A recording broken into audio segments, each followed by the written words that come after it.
Hello and I welcome to you all. मैं हूँ आर्यन मलिक। आशा करता हूँ आप सब ठीक होंगे।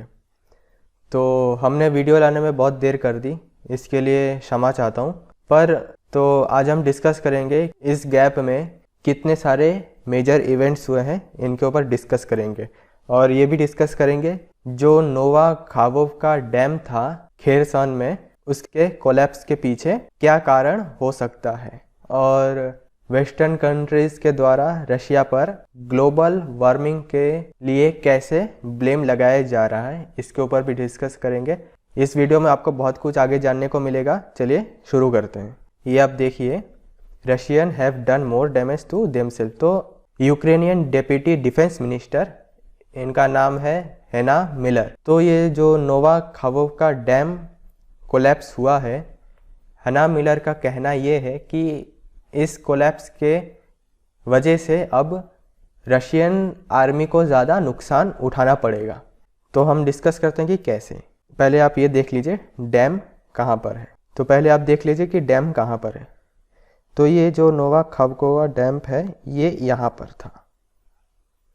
आप देख सकते हैं यहाँ का वाटर लेवल और यहाँ का वाटर लेवल। अब देख सकते हैं कि बहुत डिफरेंस है कलर में।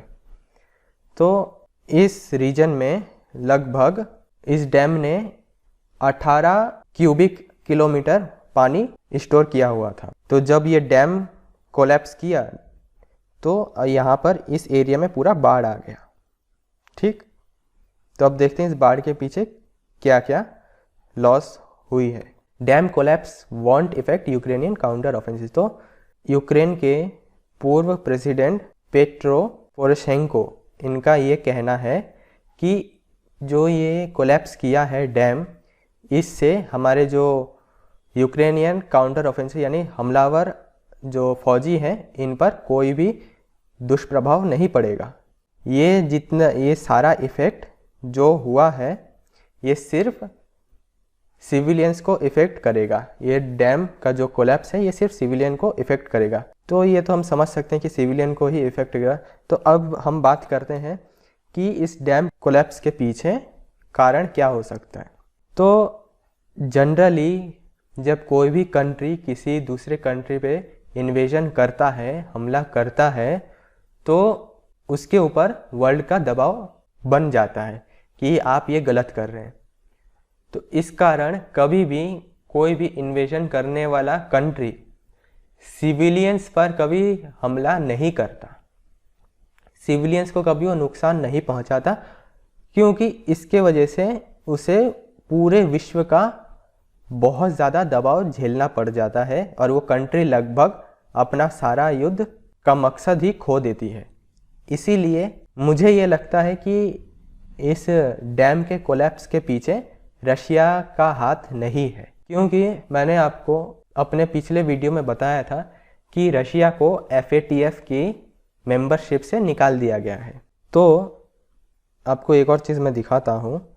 अब देखिए, हाँ, यूक्रेन का कहना ये है कि रशिया ने जो ये काम किया है, इनके मुताबिक ये एक टेररिस्ट एक्ट है। ठीक, तो FATF किस लिए बना था?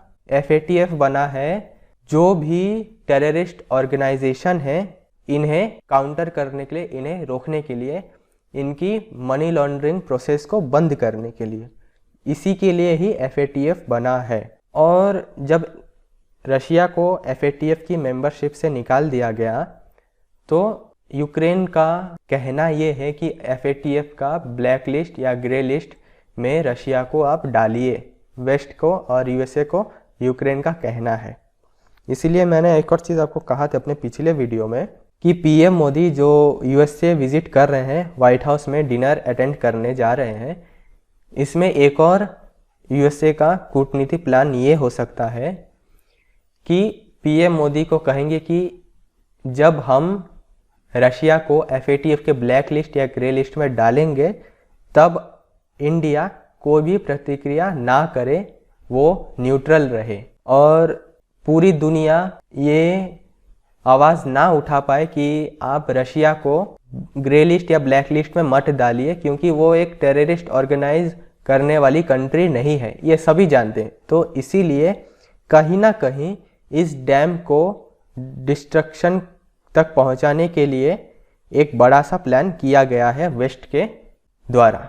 ये मेरा मानना है, मैं गलत भी हो सकता हूँ, पर मेरे हिसाब से, क्योंकि मैं इस वार को जब से शुरू हुआ तब से मेरी इस वार पे पूरी नज़र है। मैं कोशिश करता हूँ कि एक एक चीज़ को ध्यान से समझ पाऊँ इस वार के में। क्योंकि आप एक और चीज़ देखिए, मैंने आपको अभी दिखाया था इस मैप में, ये जो एरिया है ये है ईस्ट का और ये है वेस्ट। तो रशिया ने ईस्ट पर और वेस्ट के कुछ इलाकों में, जैसे खेरसन में, यहाँ पे कब्ज़ा कर लिया है।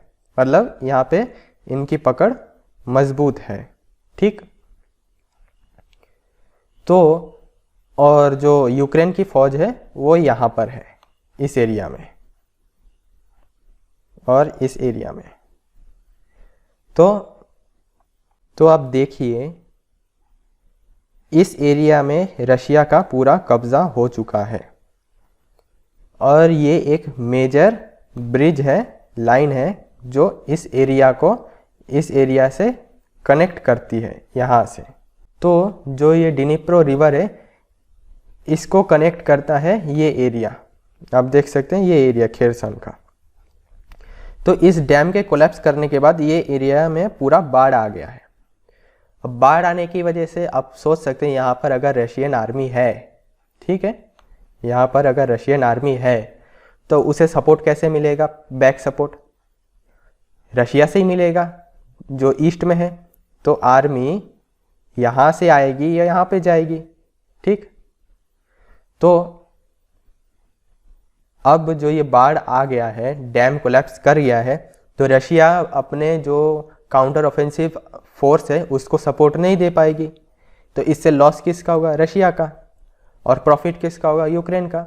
एक कंट्री के ऊपर जब इन्वेजन होता है, इतना हमें समझना चाहिए कि जिस कंट्री पर इन्वेजन हुआ है वो अपने सिविलियंस पर ज़्यादा ध्यान नहीं देती। ये चाहे किसी को जितना भी गलत लगे, पर यही सच है। वो सबसे पहले कोशिश करती है कि एनिमी को अपने ज़मीन से कैसे हम भगाएं, ठीक है। इन्वेजन जिसने किया है उसको हम कैसे काउंटर करके उसे पीछे ढकेल दें। कोई भी गवर्नमेंट अपने सिविलियंस पर कभी भी ध्यान नहीं देती जब उस देश पर हमला हो जाए, वो पहले एनिमी को रोकते हैं। और ये एक स्ट्रेटेजी है अपने सिविलियंस को एनिमी के खिलाफ उपयोग करना, सिंपैथी के लिए, विश्व से। मैं रशिया के सपोर्ट में नहीं बोल रहा, मैं एक जियोपॉलिटिक्स के हिसाब से बात कर रहा हूँ।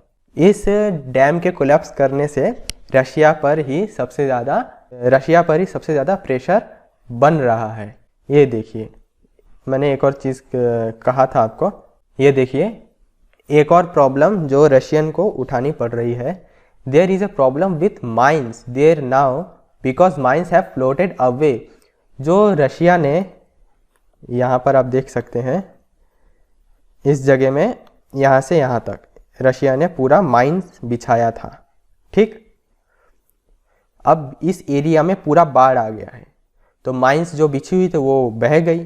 तो अब ये तो खतरा ही है रशिया के लिए। अब कोई कंट्री जिसने एक एरिया पे पूरा कब्जा कर लिया, इस एरिया में रशिया ने गवर्नर भी अपना एक सेट कर दिया है। तो आप ये समझ सकते हैं, एक कंट्री जिसने एक एरिया पे कब्जा कर लिया है वो वहाँ के इंफ्रास्ट्रक्चर को क्यों तबाह करेगी? नहीं करेगी, जनरली नहीं करता कोई भी। वो तो उसी के प्रॉफिट में है। वो डैम बहुत इंपॉर्टेंट था। अब ये देखिए, US and Western officials see sign that Ukraine's long-awaited counter-offensive against Russia is beginning। मतलब जो US और वेस्ट देख रहे थे कि यूक्रेन बहुत समय से वेट कर रहा है कि यूक्रेन कब काउंटर करेगा रशिया के ऊपर, तो अब उसकी शुरुआत हो चुकी है पिछले 48 घंटे में। तो इनका ये कहना है कि 48 घंटे से इनकी नज़र है कि यूक्रेनियन फोर्स कमज़ोर थी, पर अब रशियन डिफेंस लाइन के ऊपर प्रेशर ज़्यादा है क्योंकि वो डैम कोलैप्स कर गया। a major dam and hydroelectric power plant is Russian occupied southern Ukraine was destroyed early Tuesday, promoting mass evacuation and fear for large scale devastation as Kyiv and Moscow blame each other. तो Russia और Ukraine एक दूसरे पे आरोप लगा रहे हैं कि ये हमने नहीं किया है। अब आप ये देखिए क्लाइमेट चेंज के ऊपर, Russia's war in Ukraine is undermining global effort to tackle the climate change. तो अब इनका ये कहना है वेस्ट का कि ये जो वार है इसकी वजह से ग्लोबल वार्मिंग और भी बड़े पैमाने में हो रही है। The war in Ukraine has brought an enormous human toll. Thousands of civilians have been killed, millions have been forced to flee overseas. It has destroyed homes, schools and hospitals. But beyond the immediate visceral impact, the conflict is also accusing a climate disaster at the time when the world is already struggling to meet climate goals, according to new reports. तो इनका ये कहना है कि इस युद्ध की वजह से बहुत से नुकसान हो रहे हैं क्लाइमेट को।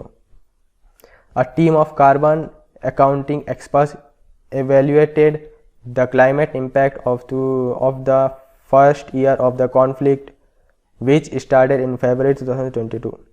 They found that a total number of 120 million metric ton, तो एक्सपर्ट्स का कहना है एक साल में लगभग 120 मिलियन मैट्रिक टन प्लांट जलाने पर जितना कार्बन जनरेट होता है उतने ही बराबर इस युद्ध से एक साल में पॉल्यूशन हुआ है। ये आप देख सकते हैं। They found that a total number of 120 million metric ton of plant heating pollution can be attributed to the first 12 month of the war, according to the report publish. तो इनका ये कहना है कि बेल्जियम एक साल में जितना एमिशन करता है पॉल्यूशन का उतना ही इस वार से जनरेट हुआ है। या आप इसको ऐसे अंदाज़ लगा सकते हैं कि लगभग 2,70,00,000 गाड़ी सड़कों पर चलने पर जितना पॉल्यूशन होता है उतना ही इस वार से पॉल्यूशन हुआ है। अब डिस्कस करते हैं जो ब्रिक्स का समिट होने वाला है साउथ अफ्रीका में, उसके ऊपर पुतिन ने क्या बात की है साउथ अफ्रीका के प्रेसिडेंट से। आप लोगों को याद होगा पुतिन के ऊपर जो वर्ल्ड कोर्ट है इसने अरेस्ट का वारंट जारी किया था। तो इसी के ऊपर डिस्कशन करते हैं ये व्लादिमीर पुतिन रामाफोसा के साथ, जो साउथ अफ्रीका के पीएम है। Russian president Vladimir Putin discussed the Ukrainian conflict in a telephone conversation with South African President Cyril Ramaphosa on Wednesday, according to the Kremlin.